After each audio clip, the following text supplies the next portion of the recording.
everyone, and welcome to Crucial Conversations about Cognitive Diversity, brought to you by Bridges 2E Media and the 2E Centre for Research and Professional Development.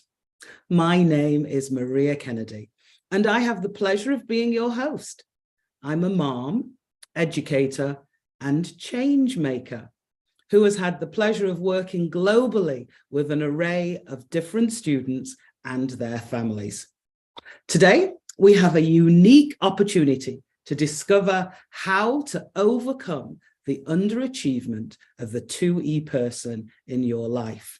And I've had so many questions and so many people who are excited about this topic. So just before we delve into today's topic, I'm delighted to share today's conversation with a mom of what she describes as outliers. She's the Dean of Students and a faculty member of Bridges Graduate School of Cognitive Diversity in Education and president of Supporting the Emotional Needs of the Gifted, aka SENG. So it is my distinct honor and privilege to welcome Dr. Lin Lin. Dr. Lin Lin, please turn on your camera and introduce yourself. Hi, everyone. I'm so excited to be here. Maria is a dear friend, and we see each other often when I'm on campus. So I'm super excited to be here to share some insights for twice exceptional individuals and how we can better support their needs.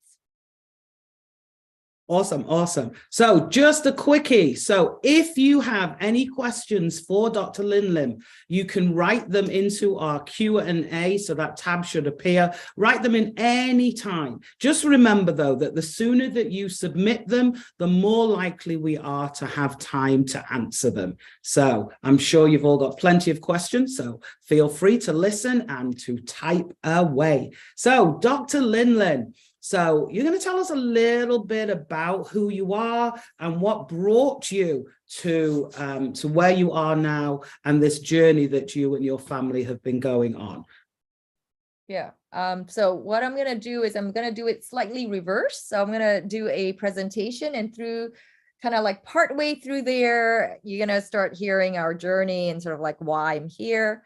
And then I'm going to make that as brief as possible. It's not a very long sort of presentation.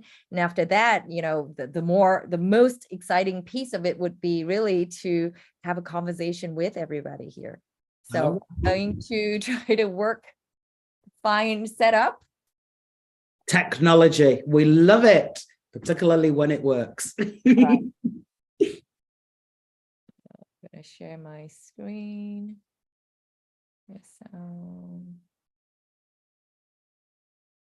Okie dokie. Okay, do you see my presentation? All right, Maria, just feel free to, because I can't really see now that I've shared my screen, so feel free to jump in, you know, if you notice anything that I can't really see people right now.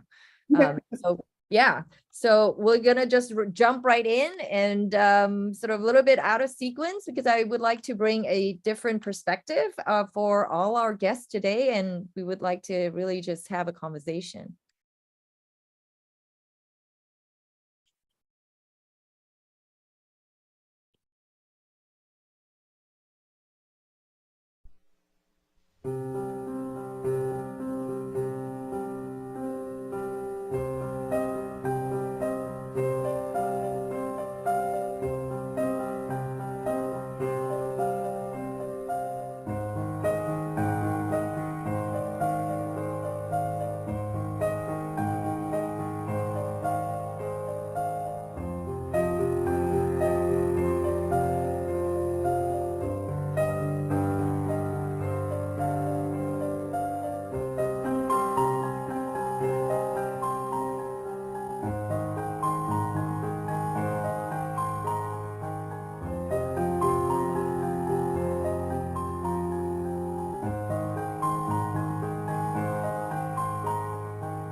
fish quit school as he was born. To him, all four subjects were the same. Nobody understood that because the fish they had never seen fish. Harold got an A in climbing, but his flying teacher made him start from the ground up instead of from the deep. His legs got so sore practicing takeoffs that he began getting C's in climbing and B's in running. The bee was the biggest problem of all, so the teacher sent him to Dr. Owl for tests. Dr. Owl said that the bee's wings were too small for flying, they were in the wrong place. The bee never saw Dr. Owl's report, so he just went ahead and flew anyway. I think I know a bee or two. The duck is the child who does well in math and poorly in English, and giving tutorials by the English teacher while his classmate loses his edge in math. Eagle is the child who turned into troublemaker, his own style of doing things. And he's not doing anything wrong, his mum can call him. He does not recognize the bear. Kid who was great in camp, thrives on extracurricular, but really just. Libra is the heavy, thought, short, or self-conscious kid whose failure in school fully realizes due to a sense of social therapy. Kangaroo is the one who, instead of persevering, gives up and becomes that discouraged child whose further disappear future disappears. Fish is a child who really requires full special education and cannot shine in the regular class environment. The squirrel, unlike the duck who manages, becomes a failure. The bee, the child who the school just feels it cannot deal with. Yet against all odds, with the backing of his parents, has enough self-motivation to do well, even though I had the pleasure of knowing many of them. Your child is a new blend of talents, personalities, and ingredients, nowhere else to be found.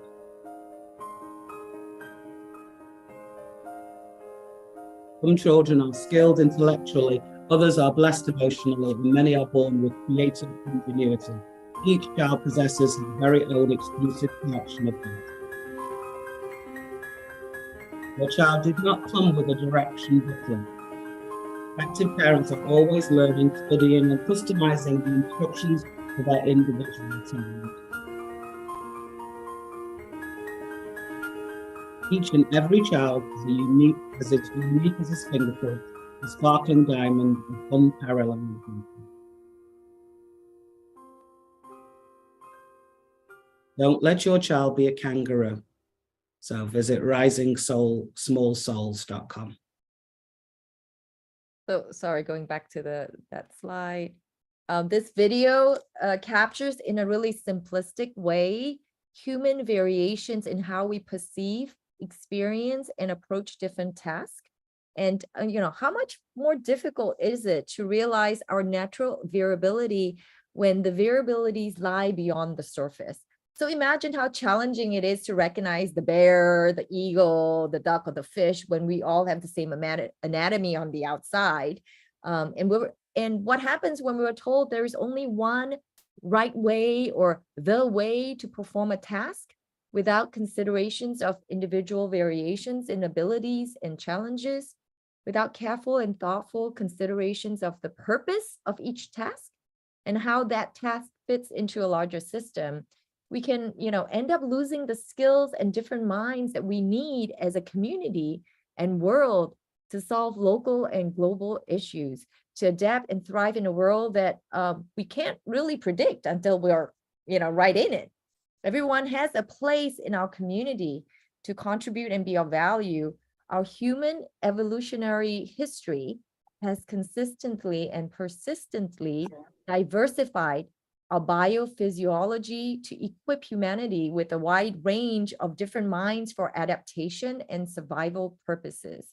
So when we look to nurture strengths and value diversity, we're really allowing the natural evolutionary, adaptive biodiversity to really flourish, so that we can then adapt as a species to challenges we have yet to see or have experienced. So what's a gifted person like in a, in general? And here are some quotes here. I'm not going to read every single quote, but some of the quotes, and you may be able to relate to, be it your student, as a parent, things like, it's common to hear things like, why am I different? Why not? What if, or, actually, hear that very, very common. Another thing you could, you may come across is, I have no words to describe my feelings. Or things like, I feel our insignificance as a human being within the vast universe. And that came from my son when he was 7. And we looked at, we went stargazing. And that's what he said, not at that time, but later on, I realized that that's what he was feeling in there. And other things such as, what, how are you when you're really not interested in the answer? Or other things like, why say, can you, like do something when I really have no choice in the answer? Just tell me to do it. Sort of, so, these are just some antidotes and very common. Hard things are easy, but easy things are hard. So that asynchrony and sort of on the experiences, our experiences, and also, just things are not in the usual sequence that we may be expecting from our students and children. From this quotes, we get a sense that, giftedness is a state of being.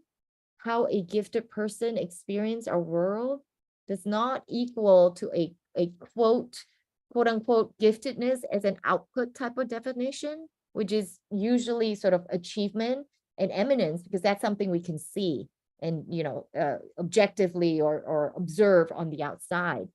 In this crucial conversation, we'll focus on the complex outlier, the twice exceptional, who are outliers in both abilities and in our challenges. Oops, sorry, that's my alarm. Outliers are complex and diverse. And in this slide, I will try to represent the complexities through 2 visuals. Sorry, I have to click through. So I'm going to use the color pairings used by Dr. Baum, who is, highly involved in the Bridges Graduate School. She is our chancellor. She's also highly involved in the 2E Center, sort of all things 2E. So I'm using her color pairings, and she uses the color yellow to represent strengths, and then blue to represent challenges, complex challenges, or disabilities. And what she's saying that we have to keep in mind all the time is that the twice exceptional person is always some sort of yellow, some sort of green, right? A composite of both sides on there. So using her, Dr. Baum et al.'s definition in sort of using colors as a way to help others understand the complexities of being twice exceptional. I have here 2 different versions to see how you may use that as an advocacy tool for you to explain who twice exceptional learners are and sort of why they're complex. So on the left-hand side, human variabilities in neuropsychophysiological abilities and dispositions are within not just twice exceptional people, but really within all of us. For complex outliers, such as twice exceptional learners, the range is more discrepant or more extreme. So I use the imagery here on the left of water, ice, and steam, and ask the question, are they the same or different? And when you add in things like heavy water that changes in surface tension and reflective index at around 50 degrees Celsius, the concept of liquid crystal, you can imagine just how much more complex just water, ice, and steam this analogy is as we start getting variations and wider variations. The different states of water interact differently with the environment in bi-directional ways, so multi-direction ways. And on the right-hand side is another visual, a simple visual, again, using the same color pairings. For strength, you see yellows, and then you see the blue areas. And what I've added is a more modern conceptualization of, what's going on here, is that all of those variations within us interact with our environment, with what's going on contextually. And also it interacts with us from a human developmental point. That means over time, we're never the same person over time. We're always changing. So all of those, when you add them all together at the bottom, you're going to see that, that results in variability, means, we're not the same, right? Variabilities in our affect, in our behaviors, in our performances over time, and under different contextual conditions, such as different classes, different, outside of school, within the school, at home, things like that. And also through our natural neurobiological developmental stages as we, transition from childhood to teenage years, to young adult, and just different parts of our lives.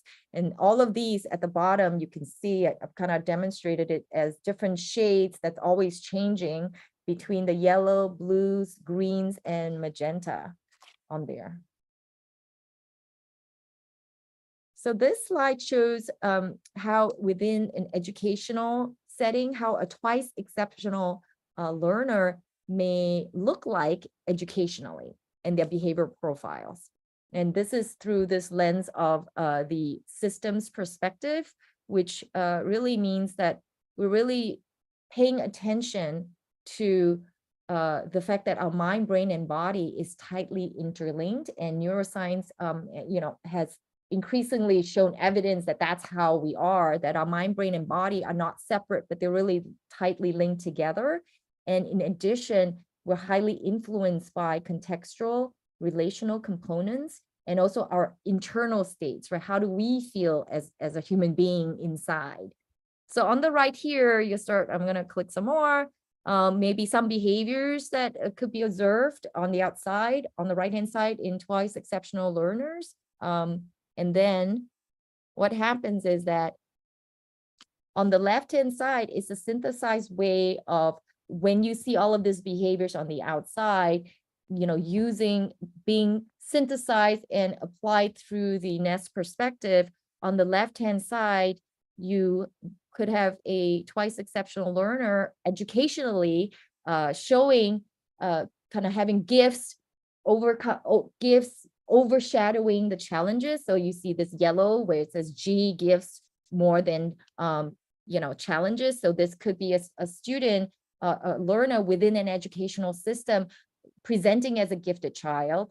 This could be a child that's identified for gifted service. This could also be a child that's identified for gifted service that's underachieving in some way, possibly. Or this could be a child, even though the gifts are sort of presenting as more overcompensating the challenges, this child may not be identified for gifted programming. And then you might have the same child, depending on what's going on, present sometimes as the challenges overcoming the gifts. And this could be a child, for example, my son has a pretty severe dysgraphia. And anytime there's any assignment that requires physical handwriting, that is just, so much, it just brings up so much of the challenges for him that it really, overshadows all of his gifts. It's really something for him. So you may have a child educationally presenting as that, or you could have a child that educationally looks so-called normal because their gifts and challenges cancels each other out.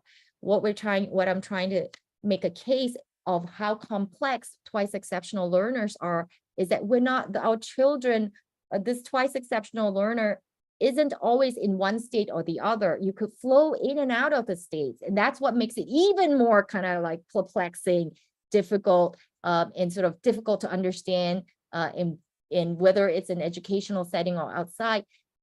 The presentation of it really depends on so many other factors, all, happening all together. And you see on one side, sort of like an educational presentation in terms of performance. And then on the right-hand side, you could see, any of these sort of behavioral, observations on there.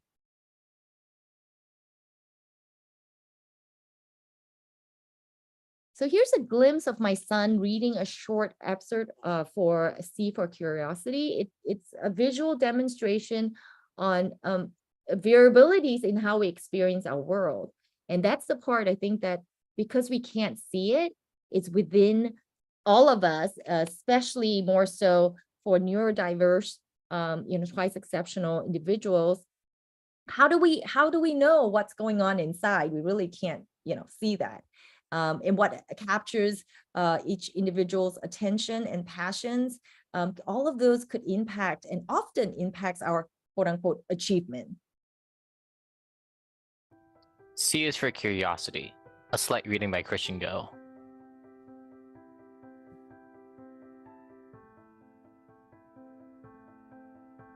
Wondering what is above and below.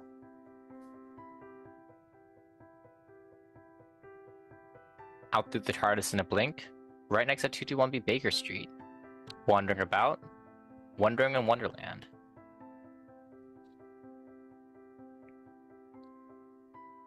Looking through my lens, things are crystal clear.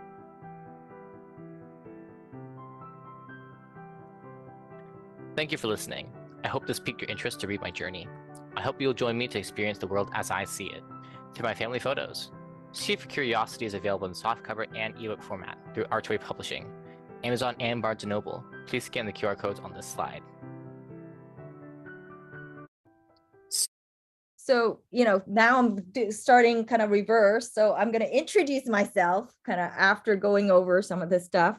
I'm Lynn, and I came to the US from Singapore for college, and I've stayed here ever since. So I consider myself a first generation Asian American person.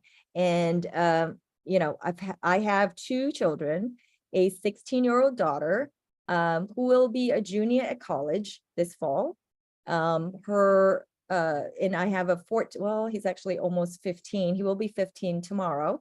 15-year-old twice exceptional son who is twice exceptional, and he's autistic. I first heard the term twice exceptional when I had a psychoeducational assessment completed for my son.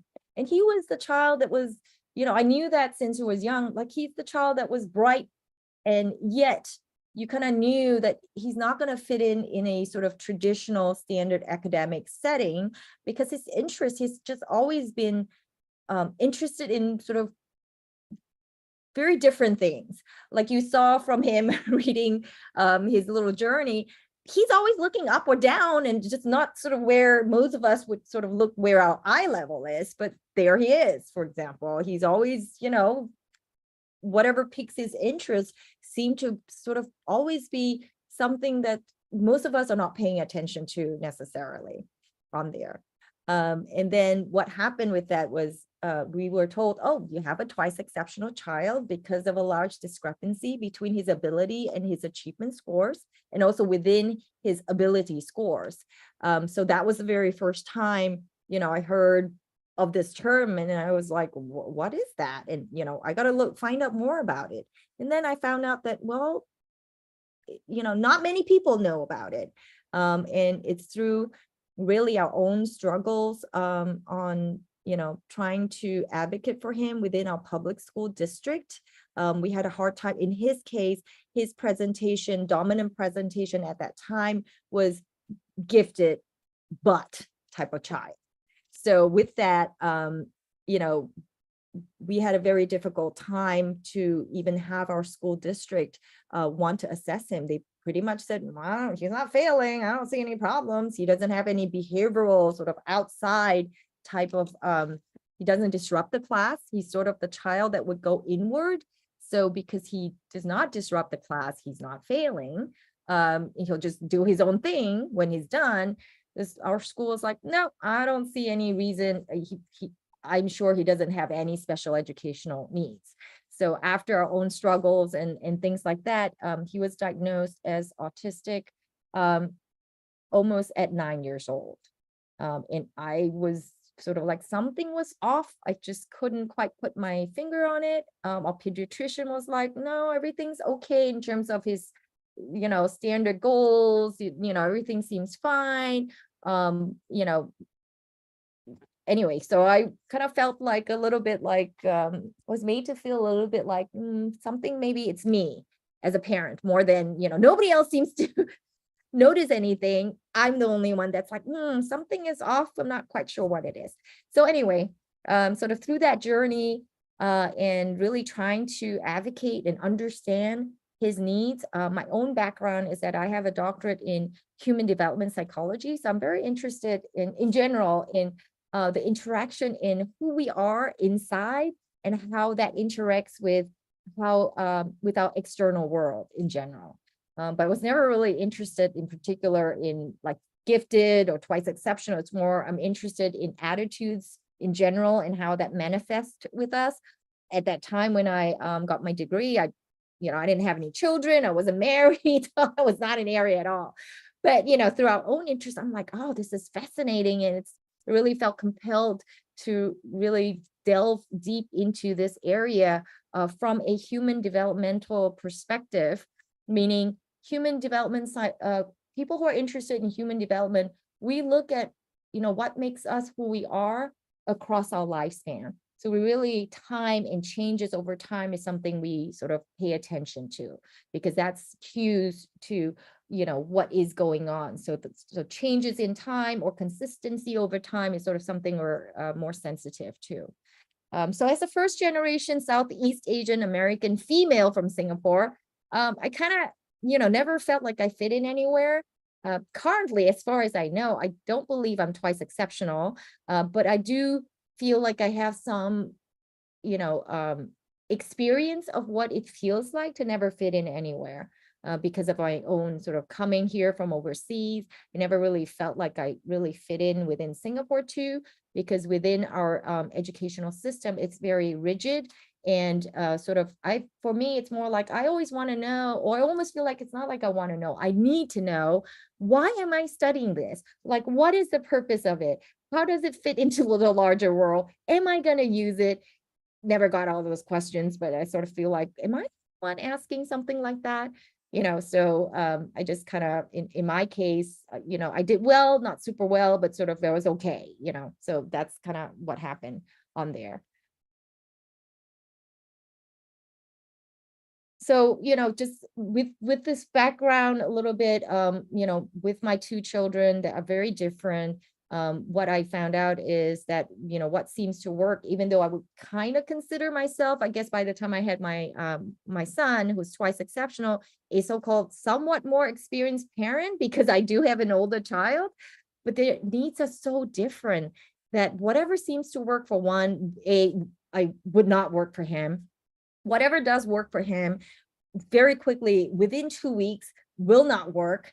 So it's always the constant, in our case, constant seeking of adjustments, because when he is in an environment that's really suitable for him, his growth is sort of not gradual, but almost like steps. So I'm always behind, or I feel like I'm always behind in his journey. So some of the things I would recommend that we do for twice exceptional children are listed here. I want to take a note that none of them are academic related, because first of all, twice exceptional learners, the level of asynchrony is could be quite extreme. Also, a lot of passions and interests of our children may or may not align with what the schools are currently offering. Like in my son's case, he was very passionate and interested. He would bring Stephen Hawking's, Universe in a Nutshell, as a fourth grader to school as his optional reading, but physics or anything like that isn't offered, at that level at that time. And he was very, very interested in something like that.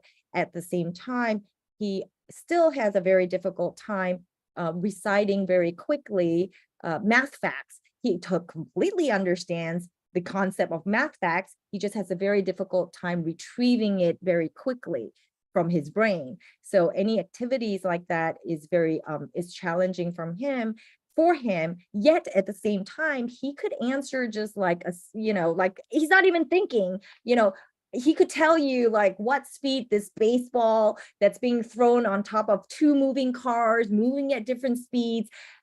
I couldn't even understand the question. And he was like, right away, he gave an answer. Apparently it was correct. And I'm like, what?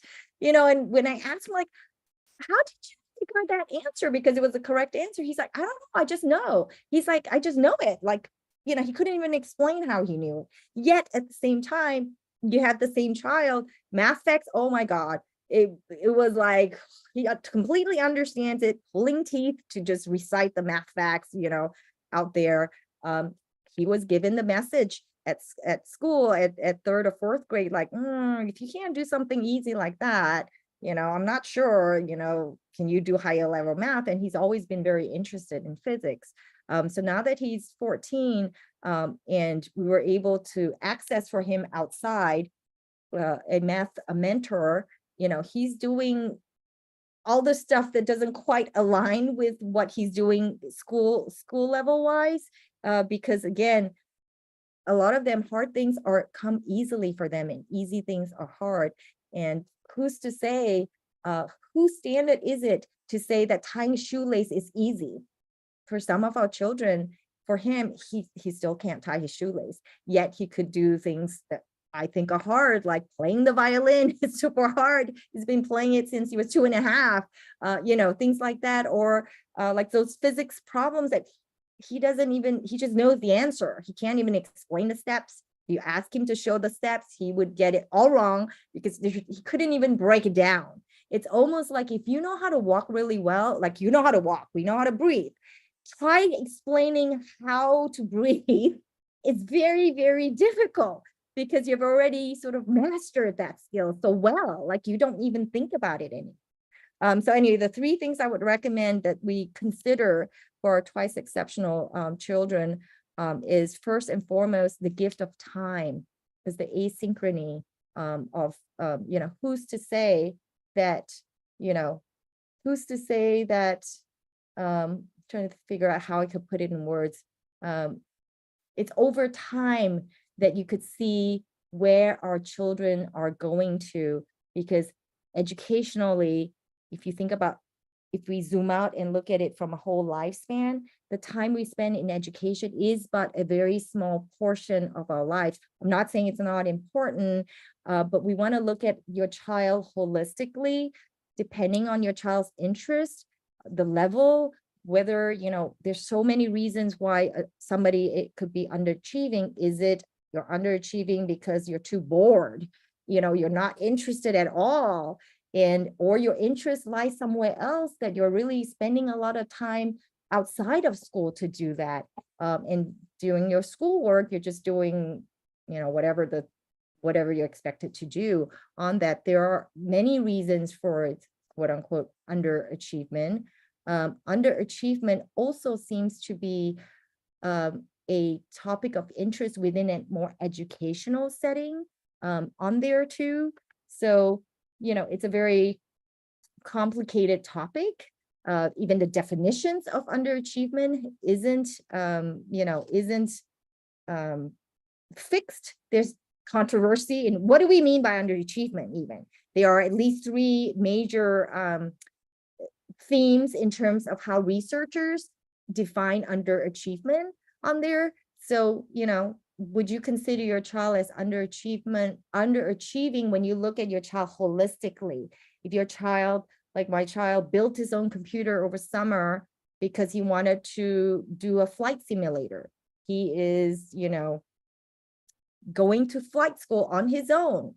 He'll ask me, what time am I supposed to get onto this class on his own, when, he can't remember to turn in his homework, even if it's done in his backpack in school, like he's that kind of child.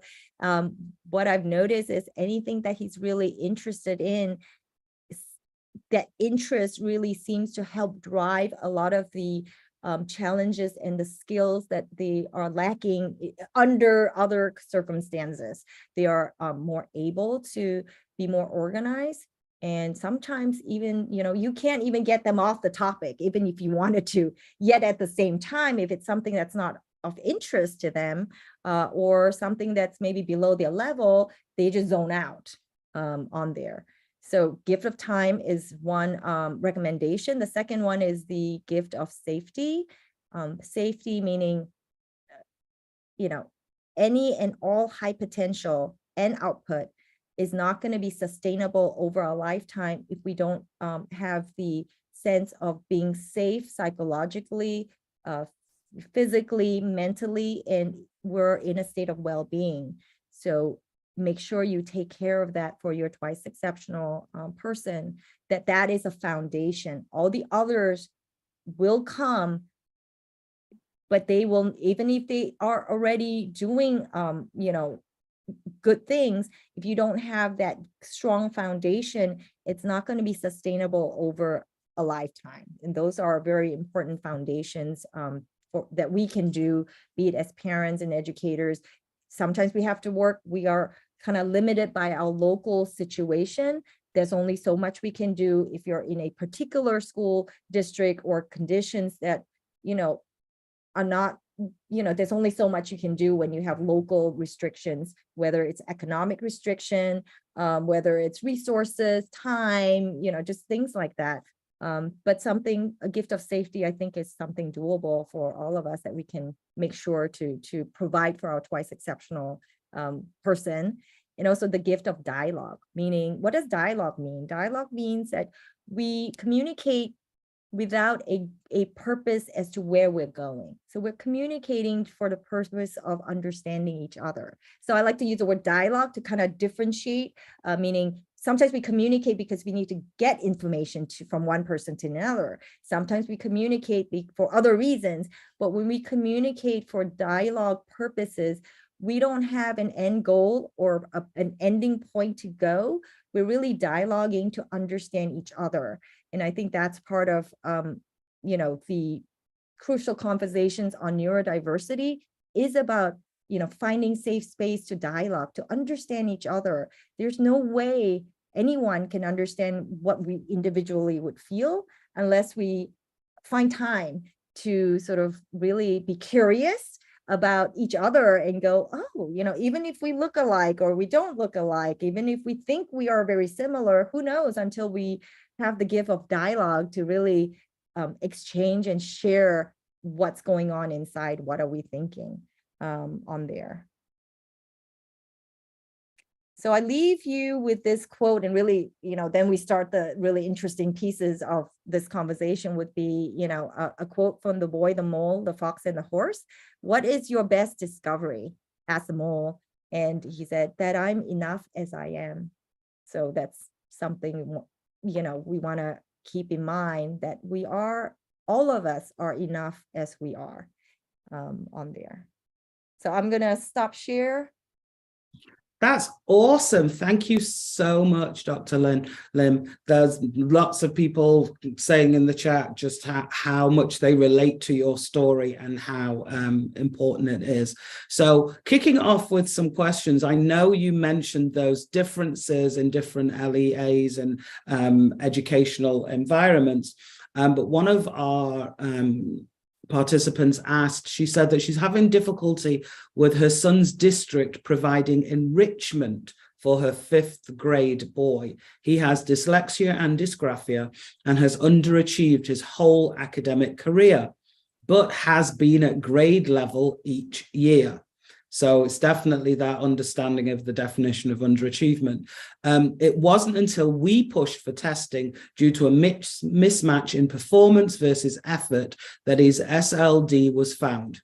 He's incredibly bright and participates in debate, is passionate. She said passionate is an understatement. It's his life, about theatre, and can remember most anything he hears. He's like an information vault, unless it's a rapid naming task. So they denied him gifted enrichment due to academic performance.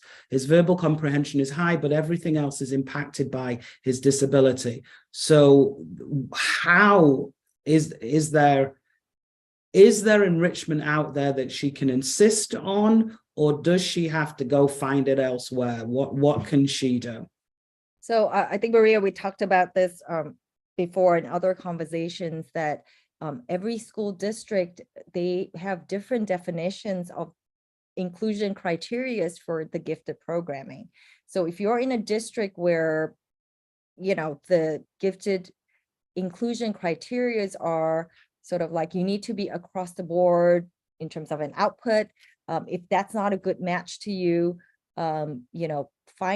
you should be able to find out, if you're in a public school district, it should be very clear what their criteria are for the gifted programming. Make sure that they're kind of doing things that is consistent with whatever they say they are, first and foremost. And if they are being consistent with what they're saying, this is what their criteria for gifted programming, then I think you have to decide as a parent, well, your child wouldn't qualify based on that particular school district's criteria.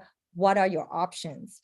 If you don't qualify because that particular school district says this is how they define giftedness, there isn't a federal gifted mandate standard as far as I understand. So you do have to conform with what the school district that you're in would say. If you have an opportunity, different school districts could vary significantly in how they define who is gifted and who gets to be in gifted programming. If you have any options, obviously you could move to a school district that would make sense in terms of your child's ability to qualify for that.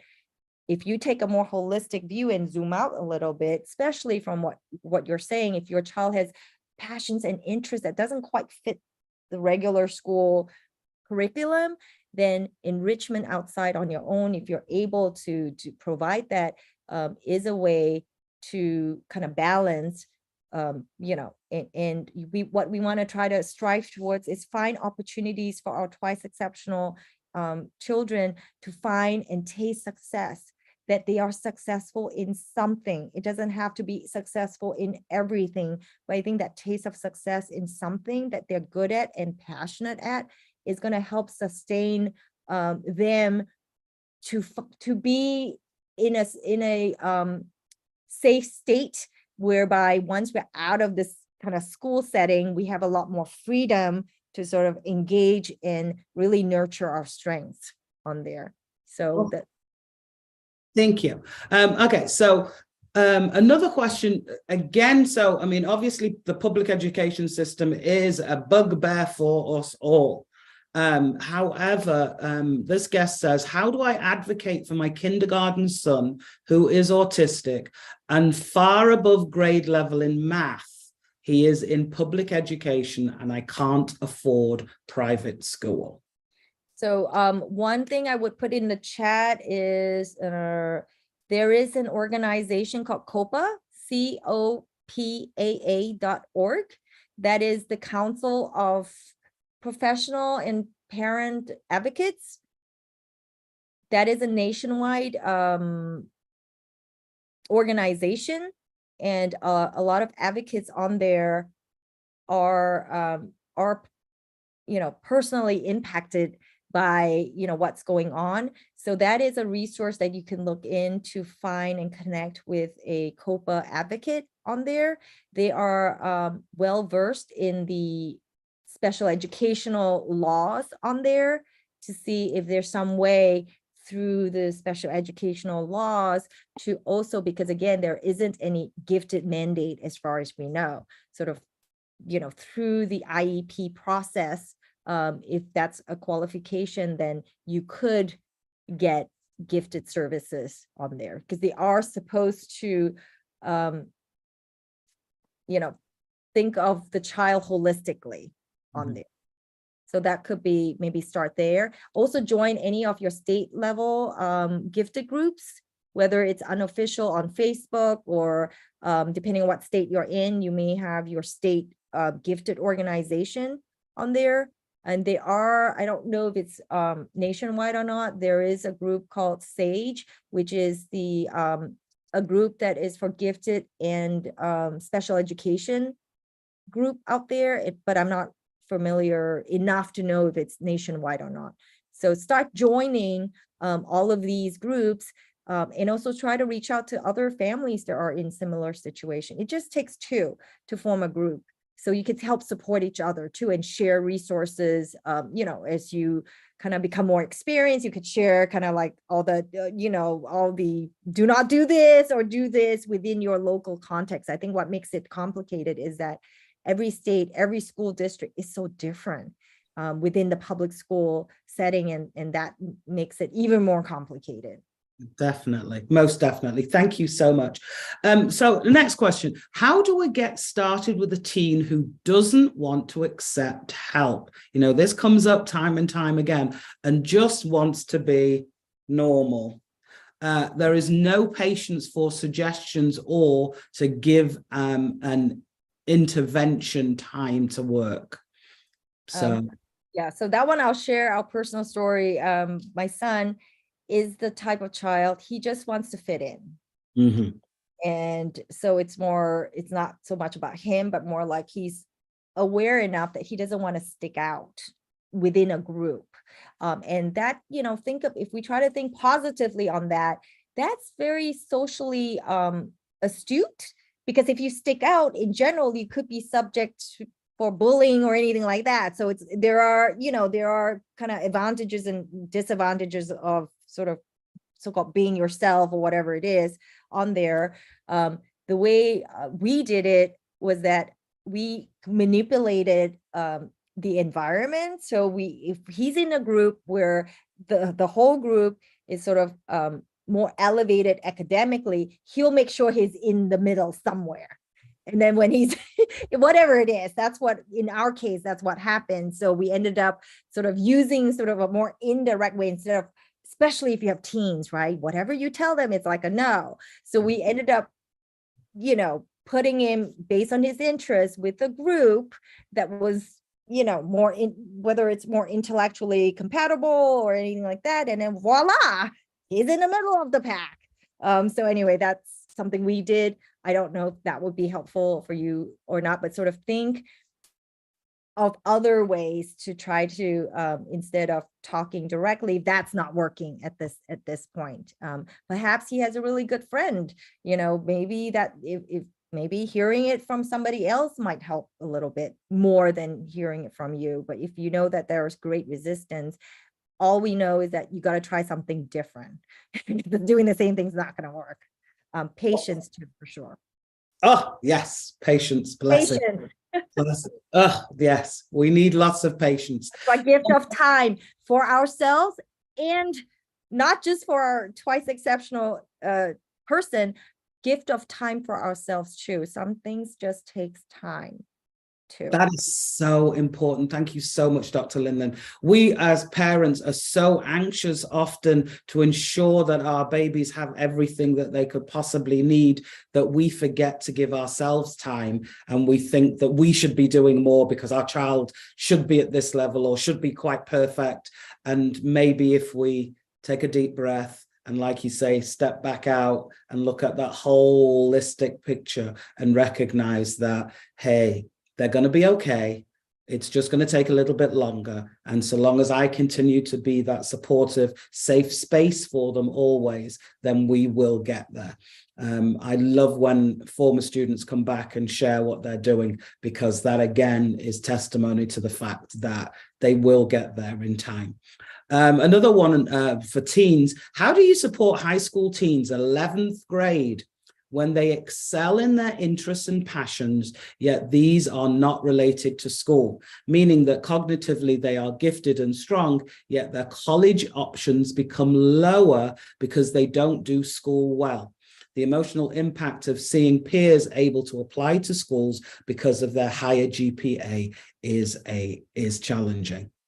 Yeah, that sounds, that's, at 11th grade, you're sort of at this critical stage where it's, by that time, it's a little bit more, it's a little bit more difficult to make any changes because you're already getting ready to apply. And here's the thing, our life is a whole journey. For some, we take the, kind of like a long, scenic route, and then we end up at the same space. So for some of our twice exceptional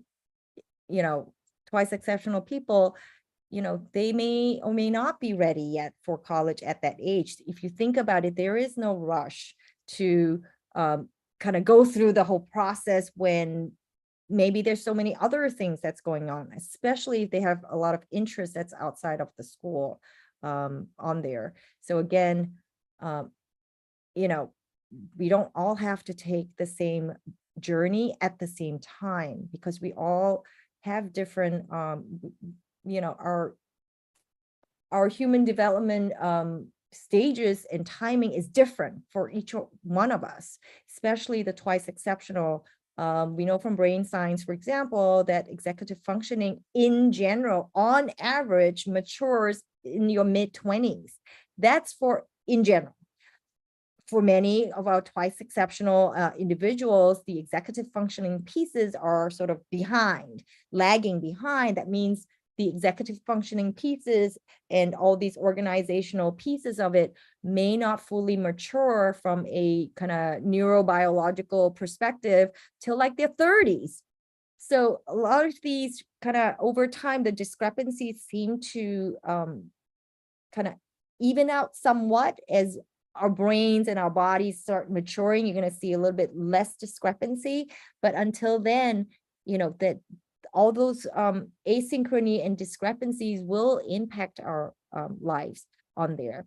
So depending on, really consider, is it really, how much of it is you as a parent wanting something for your child, and how much of it is your child wanting it themselves, and how much of it is we think that's the best for our child, but really we have to be really honest too, that it's really more me than for my child. And then that's the gift of dialogue is what I'm hoping to encourage everyone to do, because it is very, very difficult, because we're always biased when it comes to our own children. But as much as we can be honest with ourselves, how much am I doing this for my child because this is what I want my child to be? And how much of it is it that I'm really doing it because it's really what's best for my child, knowing who my child is, what their interest is and all that. And I would say this is a whole, as parents, we're transformed as human beings too. This journey is also transforming us too. It's so funny that you said that, because one of the questions is talking exactly about that as parents. So the guest says, hold on, oops, I just lost her. I have a 16-year-old like this. He's doing Algebra 1, but he is taking college freshman English. No, it's not that one. No, sorry. A very accomplished... So much in there, I can't even look. It's just... I know. A very accomplished psychotherapist asked me, what are you afraid of? Are you afraid of her failing? My daughter has ADHD and executive functioning skills are making her appear to be underachieving. How can I fortify myself to let her fail so that she can get herself motivated to start recognizing and addressing her ADHD needs? Yeah, part of it is, as a parent, like I said, it is very difficult sometimes. Sometimes it's really, we're there to facilitate a safe space for our children as they navigate their journey. It's sort of, we're not doing the journey for them, and we really shouldn't be doing their journey for them. We really want to, try our best to facilitate and be a safe space where they could come back. For,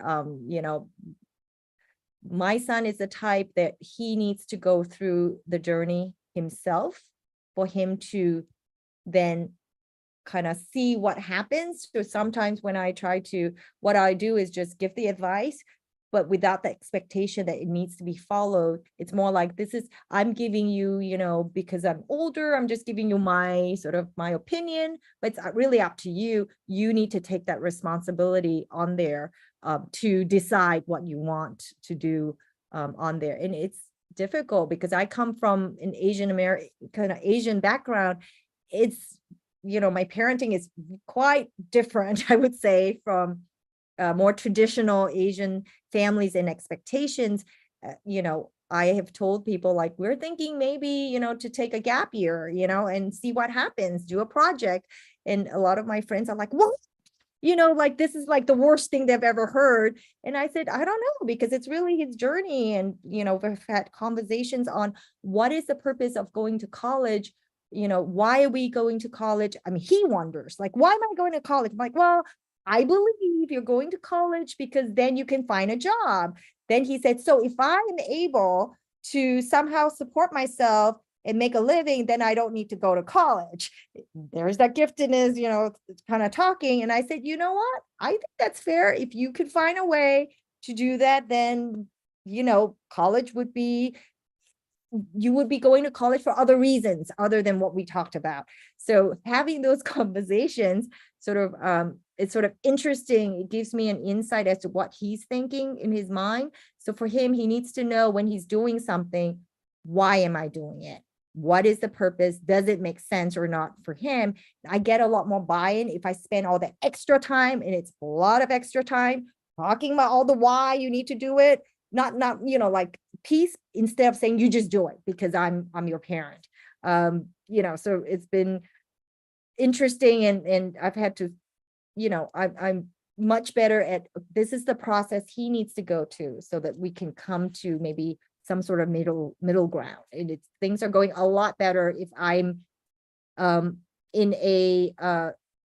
I'm making sure I have enough mental resources and self-care to be patient to go through this journey with him.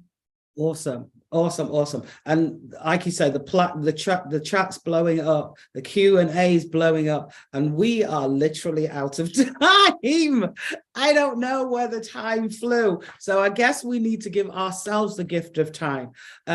One of the questions was, though, and so I'm just going to quickly slip this one in. So would you encourage people when their kids have not been identified to insist on testing? Because that was what you did, right? You knew there was something that didn't quite mesh. So as parents, we be pushing for that, because we know that with identification gets access to services, but those services may not be sufficient, right? I think it starts with, the assessment is a piece, because we need to know, we need to understand. If we don't understand, we're going to end up, if you have a misdiagnosis or missed diagnosis, that starting point really does impact how we're going to take, what actions we should take. So for me, we're really spending time, instead of doing the sort of what to do to correct things or supplement certain things. We want to make sure we really understand what is going on, because, the interaction between the gifts, the challenges, how much the discrepancy does become, remember we talked about the eye esteem and all that, they're all qualitatively different. So knowing, as much as we can make sure to get good assessments, that is a very important piece of things, because it also helps our advocacy, whether we're doing it through our school system or privately or anything like that, because that is some data that we can present that's not like, well, I think so as a parent because, it's my child. So that may be something, I would highly recommend for people to do on there, because it would give you and your children, your twice exceptional learners, insight, so that they know it's not you not trying hard, you have you're wired differently. That's why this didn't work, or whatever it is. And it helps to their sort of like self-awareness and self-understanding too. Awesome. So we have run out of time. We are, in fact, over. It has been a delight to chat with you today. We've all learned so much from you, and I have to give you my deepest thanks for taking time out of your busy schedule. It's been a real pleasure finding answers to our questions, and I do hope that our viewers have been inspired to use your recommendations. So safety, the gift of time, and dialogue. Oh my goodness, dialogue is so key, and getting those assessments, etc.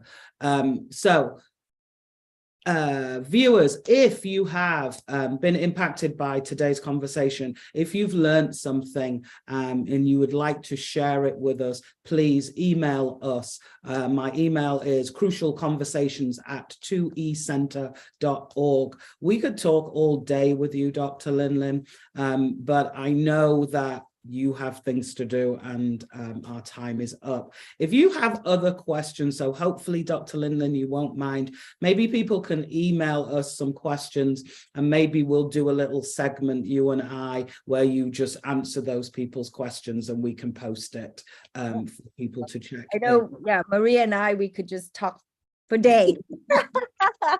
Good. I love talking to you. I always learn so much when I get to share time with you.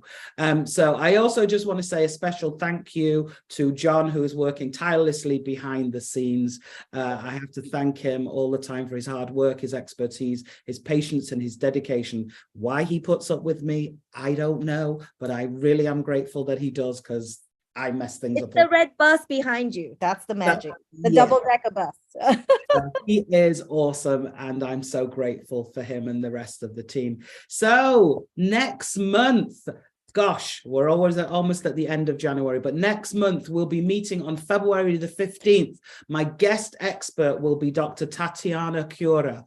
We'll be discussing how self-determination counters lack of information and access to mental and behavioral services in communities of color. So please join the discussion, and let's continue to make a difference. I'm looking forward to talking to you all next month. So as my catchphrase is, make sure that you join me. Loving all those hearts. I know there's a lot going on. Oh, look at that. That's awesome.